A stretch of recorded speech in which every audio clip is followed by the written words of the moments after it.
You're a fan of all things musical, you will know the fact that Sarah Brightman is without doubt one of our greatest musical stars.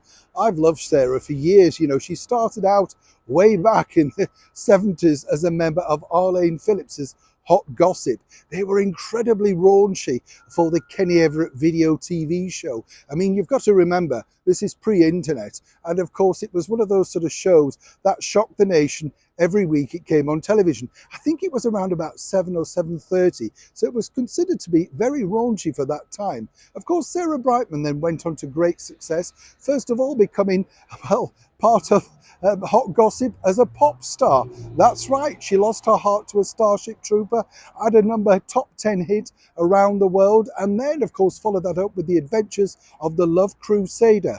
But it really was this particular role that put her really into the stratosphere of the world of musical theatre, starring as the original Christine in Phantom of the Opera, opposite, of course, Michael Crawford. It really just took off, you know, she told me, even more than they could have hoped for. But now, of course, Sarah has still become very successful, apparently wants to go off into space, and has also booked her place to go off into space. I'd be a bit nervous, I don't know about you.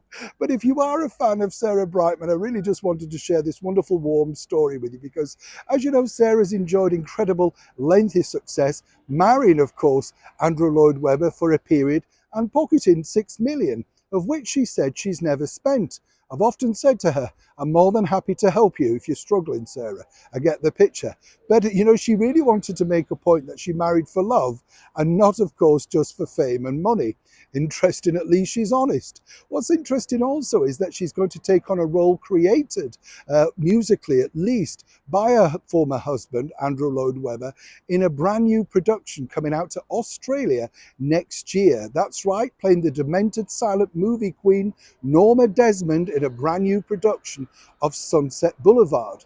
Now over here, they've just got a brand new production of that starring the former Pussycat doll, Nicole Scherzinger. Done incredibly well, lovely reviews. I don't like these particular productions though because they call them reimagined. Reimagined is basically slimmed down, you know, less scenery, less orchestra, less glamour. You get the picture. Lots of arty black and white and screenshots and stuff like that. I like the traditional production with the big staircase, the glittering sort of songs, and a big orchestra. And Sarah is promising to deliver exactly that as she hits over to Australia. If the show's a success over there, they plan to take it further around the world, hopefully into New York Broadway, and finally back into London. I don't know about you, but if there was anybody who could take on this particular role as a demented silent movie queen, and I mean that very nicely, I think Sarah Brightman would finally, I think, has actually found the role of her career. No disrespect to Nicole Scherzinger, but she's a little bit too young to be playing that role. Sarah Brightman told me, quite frankly, it's the role that every actress in musical theatre should get to play at least once. Now, her opportunity pops up, firstly in Australia. Now let me know, will you go and see Sarah Brightman as Norma Desmond in Sunset Boulevard? Or were you a fan of the original Phantom of the Opera? What a role, what a creation, what a voice. Neil Sean in the very heart of London.